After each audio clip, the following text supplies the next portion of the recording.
एक ऐसी दुनिया जहां किसी पर भरोसा करना मौत के सामने खड़े होने से भी ज्यादा खतरनाक था, क्योंकि यहाँ आपके आसपास खड़े लोग ही आपके साथी भी थे और आपके सबसे बड़े दुश्मन भी बन सकते थे। एक गलत फैसला वही अगले पल आपकी जान ले सकता था। लेकिन जब जिंदा रहने के लिए हर किसी को किसी न किसी को धोखा देना पड़े, तो आखिर भरोसा किस पर किया जाए।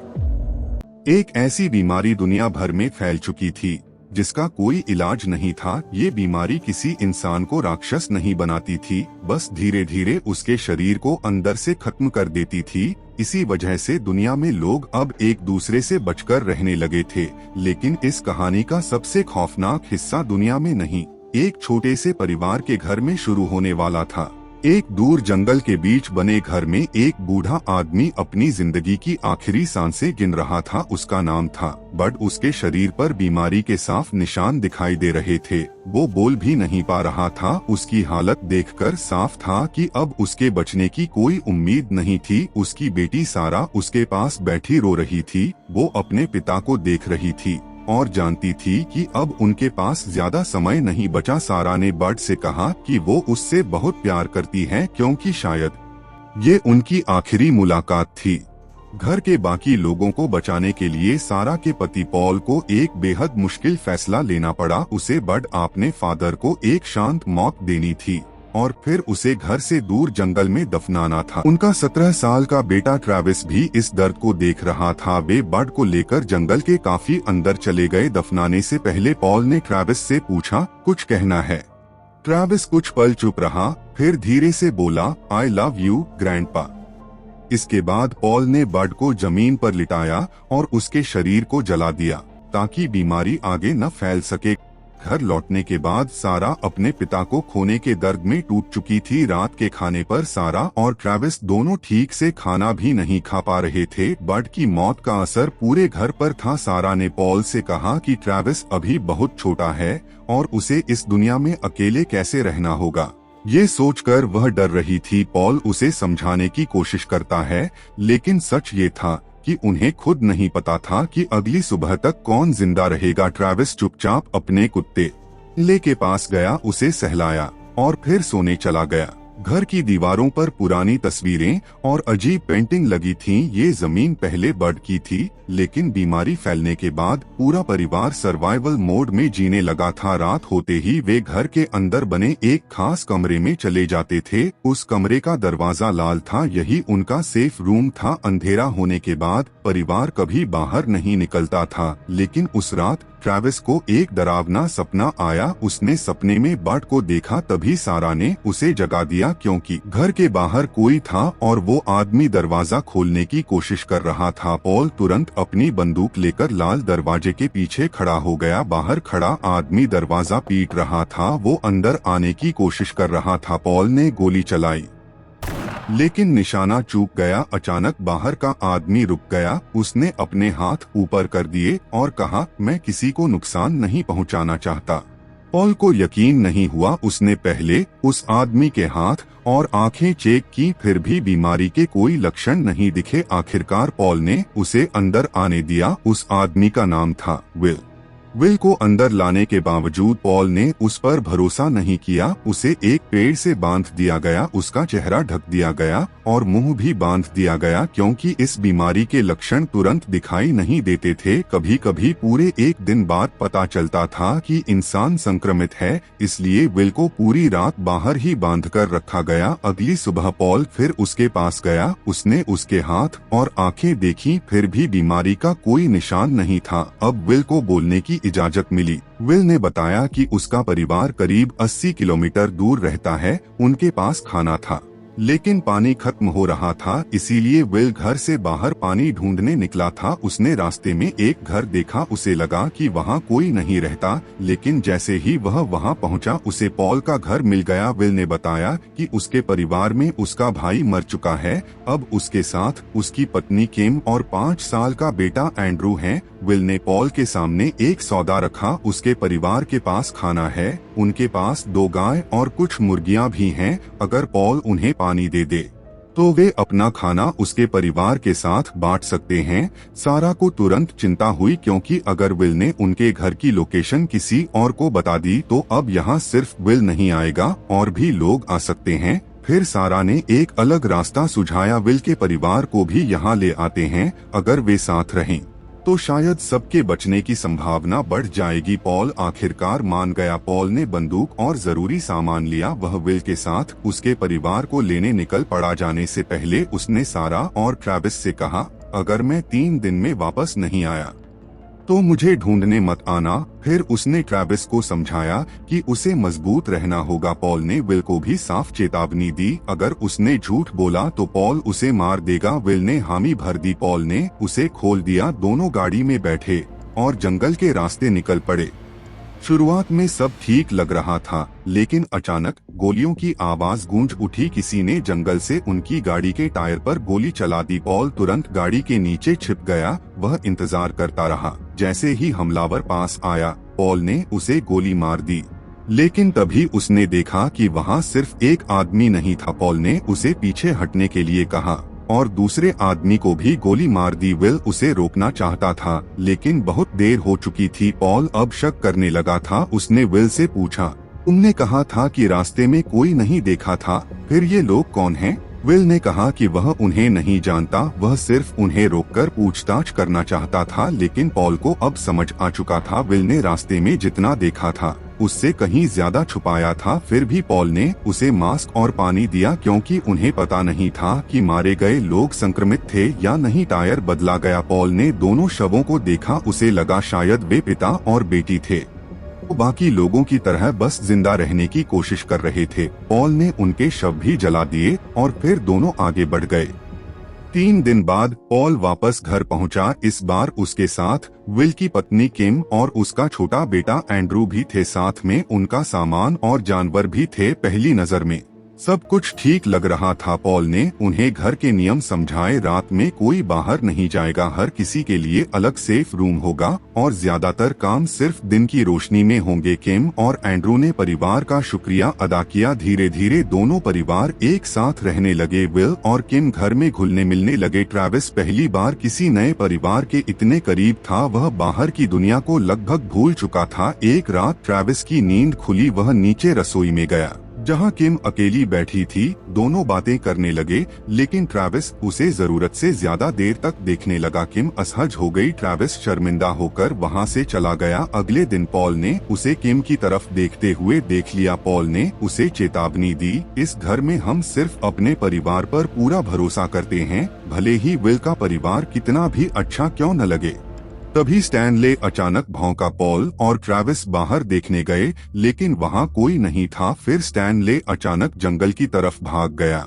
ट्रैविस तुरंत उसके पीछे दौड़ा क्योंकि स्टैनले सिर्फ एक कुत्ता नहीं था, उसके दादा बर्ड की आखिरी निशानी था। ट्रैविस काफी दूर तक उसका पीछा करता गया। पॉल उसे वापस बुलाता रहा, लेकिन ट्रैविस एक जगह जाकर रुक गया। उसने बंदूक उठाई और जंगल की तरफ देखने लगा। उसे लगा वहाँ कुछ था। तभी विल भी वहाँ पहुँच गया। ट्रैविस ने बताया कि स्टैनले अचानक बिल्कुल शांत हो गया था। पॉल भी वहाँ पहुँचा। उसने ट्रैविस को डांटा कि वह एक कुत्ते के लिए अपनी जान खतरे में डाल रहा है, लेकिन उन्हें जंगल में कुछ नहीं मिला। वे घर लौट आए। पॉल ने ट्रैविस को भरोसा दिलाया कि स्टैनले जंगल जानता है, वो वापस आ जाएगा। उस रात पॉल और विल साथ बैठकर शराब पी रहे थे। दोनों जिंदगी और बीमारी के बारे में बात कर रहे थे। विल ने बताया कि वह कंस्ट्रक्शन और मशीन्स का काम करता था। पॉल ने बताया कि वह हिस्ट्री टीचर था। बातों बातों में पॉल ने विल से उसके परिवार के बारे में पूछा। विल ने कहा कि वह इकलौता बच्चा था। पॉल तुरंत चौंक गया क्योंकि विल पहले अपने भाई की मौत की बात कर चुका था। विल ने सफाई दी कि वो आदमी असल में किम का भाई था, लेकिन उसने उसे अपने भाई जैसा माना था। पॉल ने कुछ नहीं कहा, लेकिन उसके चेहरे से साफ था अब उसे विल की कहानी पर पूरी तरह भरोसा नहीं था। आधी रात के करीब ट्रैविस फिर नीचे आ गया। उसे नींद नहीं आ रही थी। उसने एंड्रू को ऊपर अकेले कमरे में पाया। ट्रैविस ने उसे उठाया और विल तथा किम के कमरे तक ले गया, लेकिन तभी विल को बाहर से कुछ आवाज सुनाई दी। उसने देखा कमरे का दरवाजा खुला हुआ था और अचानक कुछ अंदर गिरा। ट्रैविस भागकर पॉल के पास गया। उसने बताया कि कमरे में कोई घुसा था। पॉल बंदूक लेकर वहां पहुंचा और जो उन्होंने देखा उसे देखकर सबके होश उड़ गए। स्टैनले घायल पड़ा था। पॉल ने सबको इकट्ठ किया। उसने कहा कि स्टैनले शायद संक्रमित हो चुका है। इसका मतलब था अब उसे जिंदा रखना पूरे परिवार के लिए खतरा था। ट्रैविस ने मना कर दिया। वह स्टैनले को बचाना चाहता था, लेकिन पॉल ने उसे रोक दिया। उसने ट्रैविस को थप्पड़ तक मार दिया क्योंकि एक छोटी सी गलती पूरे परिवार को खत्म कर सकती थी। फिर एक गोली चली। ट्रैविस समझ गया स्टैनले अब मर चुका था। पॉल ने उसके शरीर को भी जला दिया। लेकिन अब एक बड़ा सवाल सामने था, स्टैनले घर के अंदर आया कैसे? पॉल ने कहा कि आने वाले कुछ दिनों तक सिर्फ वह और विल घर से बाहर जाएंगे क्योंकि अब उन्हें नहीं पता था कि खतरा जानवरों से है, इंसानों से। फिर पॉल ने ट्रैविस से पूछा, क्या उसने लाल दरवाजा खोला था? ट्रैविस ने साफ कहा नहीं, लेकिन उसने माना कि उसने एंड्रू को छुआ था। अगर एंड्रू संक्रमित हुआ तो ट्रैविस भी संक्रमित हो सकता था। सभी ने तुरंत नहाने का फैसला किया। फिर दोनों परिवार अपने अपने कमरों में बंद हो गए। लेकिन एक सवाल वही रह गया, लाल दरवाजा आखिर किसने खोला था? उस रात ट्रैविस को फिर एक भयानक सपना आया। उसने खुद को जंगल में देखा। उसके हाथ में बंदूक थी। उसे स्टैनले की चीख सुनाई दी। फिर वह अचानक जाग गया। वह जोर जोर से खांसने लगा और उसके मुंह से काला ब्लड निकलने लगा। उसके सामने बर्ड खड़ा था। ट्रैविस ने अपने शरीर पर भी बीमारी के काले निशान देखे, लेकिन ये सिर्फ एक सपना था। वह ऊपर गया। तभी उसने विल और किम की बातचीत सुनी। एंड्रू रो रहा था। किम ने विल से कहा, हमें यहाँ से जाना होगा, इससे पहले कि बाकी लोग एंड्रू की हालत देख लें। ट्रैविस समझ गया एंड्रू सच में संक्रमित था। ट्रैविस तुरंत पॉल और सारा के पास गया। अब उन्हें फैसला लेना था। अगर विल का परिवार यहाँ से चला जाता है तो वे रास्ते में फिर पानी और खाना लेने वापस आ सकते हैं, और अगर एंड्रू संक्रमित है तो वह पूरे परिवार को खतरे में डाल सकता है। सारा ने साफ कहा, हम उन्हें यहाँ से जाने नहीं दे सकते। ट्रैविस ने उनसे कहा कि विल का परिवार सिर्फ अपनी जान बचाना चाहता है, उनकी जगह कोई भी यही करता। लेकिन पॉल और सारा तैयार नहीं थे। ट्रैविस खुद भी डर गया क्योंकि उसने एंड्रू को छुआ था। इसका मतलब हो सकता है अगला संक्रमित इंसान वही हो। सारा ने उसे भरोसा दिलाया कि वह ठीक रहेगा, लेकिन अब घर में भरोसा तेजी से टूट रहा था। पॉल विल के कमरे के पास गया। उसने एंड्रू से पूछा कि वह ठीक है या नहीं। विल ने कहा कि उसने सिर्फ बुरा सपना देखा था। पॉल ने उसकी जांच करने की कोशिश की, लेकिन विल ने दरवाजा खोलने से मना कर दिया। कुछ देर बाद दरवाजा खुला और तभी विल ने पॉल पर बंदूक तान दी। उसने उसे अंदर खींच लिया। सारा पास ही थी, लेकिन कुछ कर नहीं पा रही थी। अंदर विल ने पॉल से मास्क उतारने को कहा। किम एंड्रू को गले लगाकर रो रही थी। विल ने कहा, हमें बस कुछ सामान चाहिए, फिर हम हमेशा के लिए चले जाएंगे। पॉल के पास कोई दूसरा रास्ता नहीं था। उसने हामी भर दी। जैसे ही वे कमरे से बाहर निकले, सारा ने पीछे से विल पर बंदूक तान दी। उसने विल से पॉल की बंदूक वापस करने को कहा। विल बार बार कह रहा था, हम किसी को नुकसान नहीं पहुंचाना चाहते, हम बस यहाँ से जाना चाहते हैं। सारा को उसकी बात पर भरोसा होने लगा। दोनों तरफ बंदूकें नीचे हो गईं, लेकिन उसी पल पॉल विल पर झपट पड़ा। उसने उसे जमीन पर गिराया और बंदूक वापस ले ली। सारा किम के साथ चली गई। पॉल विल को बाहर खींचने लगा, लेकिन विल पूरी तरह घबरा चुका था और फिर उसने अचानक पॉल पर हमला कर दिया। विल बार बार पॉल पर हमला कर रहा था। सारा चिल्लाई, रुको, लेकिन विल नहीं रुका। सारा ने आखिरकार उसे गोली मार दी। किम सामने खड़ी रो रही थी। पॉल ने सारा से बंदूक मांगी, लेकिन तभी हालात और बिगड़ गए। एक गोली चली और एंड्रू को गोली लग गई। किम अपने बच्चे को देखकर पूरी तरह टूट गई। वह चिल्लाने लगी कि उन्होंने उसके बच्चे को मार दिया। उसने कहा कि अब वह जीना नहीं चाहती, और कुछ ही पलों बाद पॉल ने उसे भी गोली मार दी। पूरा घर अचानक खामोश हो गया, लेकिन असली डर अभी बाकी था। ट्रैविस कमरे से बाहर आया। उसने अपने सामने पूरा परिवार खत्म होते देखा। उसकी आंखों के सामने एक ऐसा परिवार टूट चुका था जिसे कुछ दिन पहले तक उम्मीद थी कि शायद वे साथ मिलकर बच जाएंगे। समय बीत गया। एक दिन सारा ट्रैविस के पास बैठी थी। लेकिन अब कुछ बदल चुका था। उसके शरीर पर बीमारी के निशान दिखाई दे रहे थे और उसकी आंखें पूरी तरह काली हो चुकी थीं। सारा संक्रमित थी। ट्रेविस ने अपनी आंखें बंद कर ली। इसका मतलब साफ था, वह भी अब नहीं बचा था। आखिरी दृश्य में पॉल और सारा चुपचाप टेबल के सामने बैठे थे। दोनों एक दूसरे को देख रहे थे। बोलने के लिए कुछ बचा नहीं था। वे बस इंतजार कर रहे थे कि बीमारी कब उन्हें भी खत्म कर दे और कहानी यहीं खत्म हो जाती है। न कोई हीरो बचा, न कोई सुरक्षित जगह, न कोई भरोसा, क्योंकि इस दुनिया में सबसे बड़ा खतरा बीमारी नहीं थी। सबसे बड़ा खतरा था एक दूसरे पर भरोसा करने की मजबूरी। लेकिन हर किसी की किस्मत ऐसी नहीं थी। कुछ लोगों के लिए असली खतरा बाहर नहीं बल्कि उनके बिल्कुल पास था। शुरुआत में ये लोग एक दूसरे का सहारा बने, लेकिन धीरे धीरे इस मुश्किल वक्त ने उनके बीच का भरोसा तोड़ना शुरू कर दिया। क्योंकि जब आपकी जिंदगी किसी दूसरे इंसान के फैसले पर टिकी हो तो क्या होगा अगर वही इंसान आपको खत्म करने का फैसला कर ले।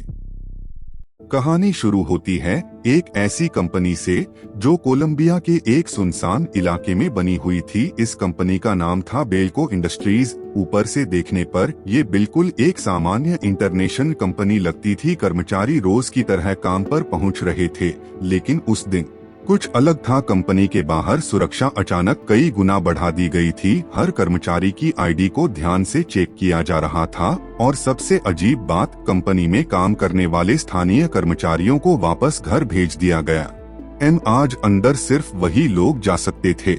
अलग अलग देशों से यहाँ काम करने आए थे। ये देखकर कंपनी का एक कर्मचारी बैरी काफी परेशान हो जाता है। वो एक सिक्योरिटी गार्ड से पूछता है, आखिर आज इतनी सुरक्षा क्यों है? लेकिन गार्ड कोई जवाब नहीं देता और यही खामोशी आगे आने वाली मुसीबत का पहला संकेत थी। अंदर पहुंचने के बाद सब कुछ बिल्कुल सामान्य दिखाई देता है। बेल्को अपने कर्मचारियों को काफी सुविधाएं देती थी। नई नौकरी ज्वाइन करने वाली डैनी को भी कंपनी की तरफ से घर, कार और क्रेडिट कार्ड तक दिया जाता है। पहली नजर में ये नौकरी किसी सपने से कम नहीं लगती, लेकिन डैनी को नौकरी मिलने से पहले एक मेडिकल जांच से गुजरना पड़ा था और उसी दौरान उसके सिर के अंदर एक छोटा सा ट्रैकिंग डिवाइस लगाया गया था। कंपनी ने बताया था कि इसका मकसद कर्मचारियों की सुरक्षा है और सबसे अजीब बात, ये डिवाइस सिर्फ डैनी के अंदर नहीं था। कंपनी में मौजूद लगभग हर कर्मचारी के सिर में ऐसा ही एक डिवाइस था। तब किसी को अंदाजा नहीं था कि जिसे वो सुरक्षा समझ रहे हैं वही चीज उनकी मौत का हथियार बनने वाली है। कंपनी में एक और कर्मचारी लेंड्रा थी। वहीं उसकी मुलाकात माइक से होती है। दोनों के बीच अच्छी बॉन्डिंग दिखाई देती है, लेकिन माइक को भी उस दिन का माहौल अजीब लग रहा था। स्थानीय कर्मचारी गायब थे, सिक्योरिटी टीम बदल चुकी थी और नए गार्ड कंपनी के पुराने हिस्से की तरफ बार बार जा रहे थे। माइक अपने दोस्त इवान, जो सिक्योरिटी में काम करता था, को फोन करता है। वो पूछता है, आज आखिर हो क्या रहा है? इवान के पास भी कोई जवाब नहीं था और तभी पूरी बिल्डिंग के स्पीकर से एक अनजान आवाज आती है। आवाज कहती है कि इस बिल्डिंग में करीब 80 लोग मौजूद हैं और अब उन्हें एक काम करना होगा। अगले कुछ समय के अंदर उन्हें अपने ही 2 साथियों को मारना होगा। अगर उन्होंने ऐसा नहीं किया तो उनकी अपनी जान खतरे में होगी। कुछ लोग इसे मजाक समझते हैं, कुछ सोचते हैं कि शायद ये कंपनी का साइकोलॉजिकल टेस्ट है, लेकिन माइक को शुरुआत से ही कुछ गड़बड़ लग रही थी। वो कहता है, अगर ये मजाक भी है तो हमें पहले इस बिल्डिंग से बाहर निकलना चाहिए। और जैसे ही लोग बाहर जाने की कोशिश करते हैं, अचानक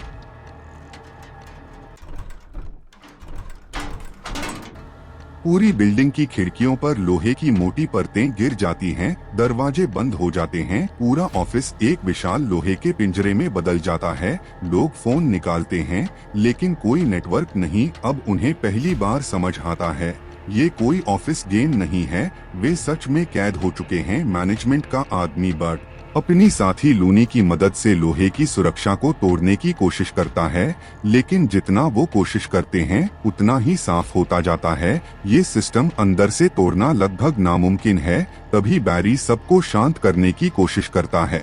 कुछ कर्मचारी बिल्डिंग की छत पर पहुंचते हैं। उन्हें उम्मीद होती है कि बाहर मौजूद सिक्योरिटी उन्हें बचा लेगी, लेकिन नीचे खड़े गार्ड बस उन्हें देखते रहते हैं। कोई मदद नहीं, जैसे उन्हें पहले से पता हो कि अंदर क्या चल रहा है। और यहीं से एक और सवाल पैदा होता है, अगर बाहर के लोग सब कुछ जानते हैं तो उन्हें बचाने क्यों नहीं आ रहे।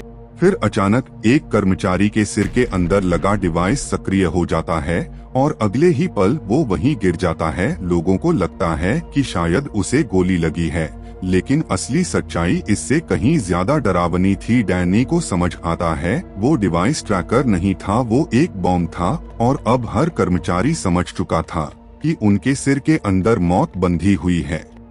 लेकिन तभी उन्हें अगला आदेश दिया गया। अब उनके पास लगभग 2 घंटे थे और इस बार उन्हें कुल 30 लोगों की मौत पूरी करनी थी।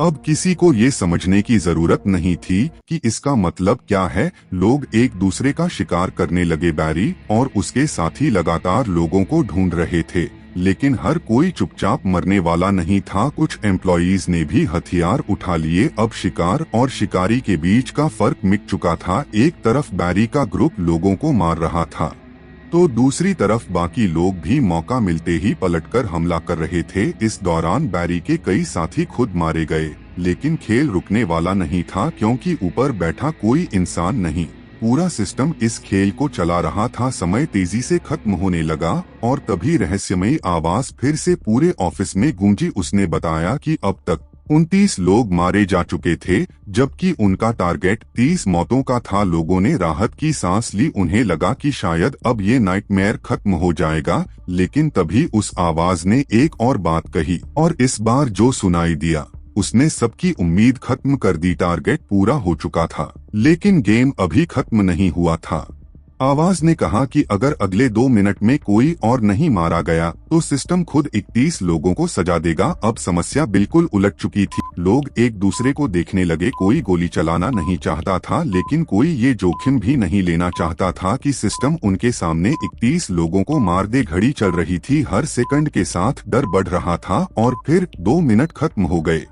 किसी ने रिक्वायर्ड किल नहीं किया और सिस्टम ने अपना फैसला सुना दिया। एक एक करके 31 लोगों की जान चली गई। कुछ ही समय में पूरी इमारत लगभग खाली हो चुकी थी। जहां कुछ देर पहले 80 लोग थे, अब सिर्फ 16 लोग जिंदा बचे थे। लेकिन उन्हें अभी तक नहीं पता था कि असली परीक्षा तो अब शुरू होने वाली थी। स्पीकर से आखिरी आदेश आया और इस बार कोई टारगेट नंबर नहीं था, कोई फिक्स्ड डेडलाइन नहीं थी, कोई स्पेसिफिक व्यक्ति नहीं था। बस एक नियम था, जो सबसे ज्यादा लोगों को मारेगा वही जिंदा बचेगा। ओ यानी अब हर बचा हुआ इंसान दूसरे इंसान के लिए मौत का कारण था। इसी केओस के बीच डैनी और रॉबर्ट खुद को बचाने के लिए एक एलिवेटर के ऊपर छिप जाते हैं, लेकिन ज्यादा देर तक वे छिपे नहीं रह पाते। बैरी उन्हें ढूंढ लेता है और एलिवेटर के आसपास गोलियां चलने लगती हैं। डैनी किसी तरह अपनी जगह से निकल जाती है, लेकिन रॉबर्ट के पास भागने का रास्ता नहीं था। एलिवेटर उसे दबा देता है और उसकी जिंदगी वहीं खत्म हो जाती है। डैनी फिर से अकेली रह जाती है। दूसरी तरफ विंस भी इस खेल से बच नहीं पाता। उसे भी किसी को मारने के लिए मजबूर किया जाता है और आखिरकार अपनी जान बचाने के लिए वह खुद हथियार उठाता है। वह 2 लोगों को मार देता है, लेकिन इस खेल में किसी की पहली हत्या अक्सर आखिरी नहीं होती, क्योंकि एक बार इंसान सर्वाइवल के लिए सीमा पार कर दे तो अगली सीमा और आसान लगने लगती है। लेकिन हर कोई दूसरों को मारकर जीतना नहीं चाहता था। मार्टी ने एक अलग रास्ता खोज लिया था। उसने मारे गए लोगों के सिर से एक्सप्लोसिव्स निकालने शुरू किए। उसका प्लान था इन डिवाइसेस को एक बड़े बॉम्ब में बदलकर मुख्य दरवाजा उड़ा देना। अगर ये प्लान सफल होता तो शायद इस पूरे खेल से बाहर निकलने का रास्ता मिल सकता था। लंद्रा को जब मार्टी की योजना पता चली तो वह भी उसके साथ शामिल हो गई। अब 3 लोग मिलकर इस नाइटमेयर से बाहर निकलने की कोशिश कर रहे थे, लेकिन इस बिल्डिंग में एक चीज किसी को पता नहीं थी, किस पर भरोसा करना है। तीनों पहली मंजिल की तरफ बढ़े, लेकिन उन्हें पता नहीं था कि वेंडल पहले से वहां मौजूद था। उसने एक लाश को ऐसी जगह रखा था कि वह दूर से किसी जिंदा इंसान जैसी लगे। लंद्रा ने उसे देखकर गोली चला दी और तभी उन्हें समझ आया कि वे एक ट्रैप में फंस चुके हैं। तीनों एक टेबल के पीछे छिप गए, लेकिन वेंडल ने उन्हें सांस लेने का भी मौका नहीं दिया। उसने गोली चलानी शुरू कर दी। एक के बाद एक हमला होता रहा और आखिरकार मार्टी और उसका साथी मारे गए। अब लंद्रा अकेली बची थी, लेकिन उसने हार नहीं मानी। उसने टेबल को धक्का देकर वेंडल की तरफ बढ़ाया और फिर पूरी ताकत से उस पर हमला कर दिया। आखिरकार वेंडल भी वहीं खत्म हो गया, लेकिन अब इस इमारत में जिंदा बचे लोगों की संख्या और कम हो चुकी थी। इसके बाद माइक को पुलिस के हवाले कर दिया जाता है। 2 पुलिस अधिकारी उसे उस जगह से बाहर ले जाते हैं, लेकिन माइक के लिए नाइटमेयर अभी खत्म नहीं हुआ था, क्योंकि जल्द ही उसे पता चलता है कि ये सब किसी कंपनी के एक्सपेरिमेंट नहीं था। इसके पीछे एक इंटरनेशनल ऑर्गेनाइजेशन थी, एक ऐसा संगठन जो सालों से इंसानी बिहेवियर पर एक्सपेरिमेंट्स कर रहा था। उनका दावा था कि वे इंसानों के व्यवहार को समझकर दुनिया को बेहतर बनाना चाहते हैं, लेकिन माइक के सामने जो हुआ था वो किसी रिसर्च से ज्यादा एक इंसानी स्लॉटर हाउस जैसा था। माइक की नजर वहां लगे उन बटन्स पर पड़ती है। हर एम्प्लॉय के नाम के सामने एक बटन था और उसे समझ आने लगा कि ये बटन्स सिर्फ नामों की लिस्ट नहीं थे, हर बटन किसी इंसान की जिंदगी से जुड़ा था। उन्होंने उससे पूछा कि उसने बॉम्ब्स कहाँ छिपाए हैं। माइक शांत रहा, फिर उसने कहा, अगर तुम लोग हर इंसान पर नजर रखते हो तो तुम्हें खुद पता होना चाहिए कि मैंने उन्हें कहाँ रखा है। ऑर्गेनाइजेशन के लोग हैरान रह गए। फिर माइक ने उन्हें असली जवाब दिया, तुम्हारी जेब में। माइक ने सच में एक्सप्लोसिव्स उनके आसपास छिपा दिए थे। इससे पहले कि वे कुछ कर पाते, माइक ने मौका देखकर कंट्रोल्स तक पहुंच बनाई और फिर उसने एक के बाद एक बटन्स दबाने शुरू कर दिए। पूरे ऑपरेशन का कंट्रोल उनके हाथ से निकल गया। माइक ने वहां से निकलने का रास्ता बनाया और आखिरकार उस फैक्ट्री से बाहर निकल गया, लेकिन बाहर निकलते वक्त भी उसे नहीं पता था कि उसने सिर्फ एक एक्सपेरिमेंट खत्म किया है। कुछ समय बाद पता चलता है कि ये एक्सपेरिमेंट सिर्फ उन्हीं लोगों तक सीमित नहीं था। अभी भी 40 लोग इस एक्सपेरिमेंट में मौजूद थे। तभी एक लड़की की आवाज सुनाई देती है। अब दूसरा फेज शुरू होता है। यहीं ये पूरी कहानी खत्म हो जाती है, लेकिन सवाल छोड़ जाती है, अगर इंसानों को एक दूसरे के खिलाफ खड़ा करके सिर्फ सर्वाइवल सिखाया जाए तो अगली बार इंसान कितना नीचे जाएगा। लेकिन खेल अभी खत्म नहीं हुआ था। आखिर में उन्हें समझ आ गया, ऐसी दुनिया में सबसे खतरनाक चीज कोई वायरस, कोई तबाही या मौत नहीं थी, बल्कि इंसान का बदलता हुआ भरोसा था। लेकिन कहानी यहीं खत्म नहीं हुई, क्योंकि जब इंसान जिंदा रहने के लिए अपनी इंसानियत तक छोड़ दे तो उसके बाद ये दुनिया किस हद तक जा सकती है। अब खतरा सिर्फ उनकी जिंदगी तक सीमित नहीं रहेगा, क्योंकि इस बार पूरी दुनिया के नियम बदलने वाले थे और अब जिंदा रहने का मतलब ही बदलने वाला था।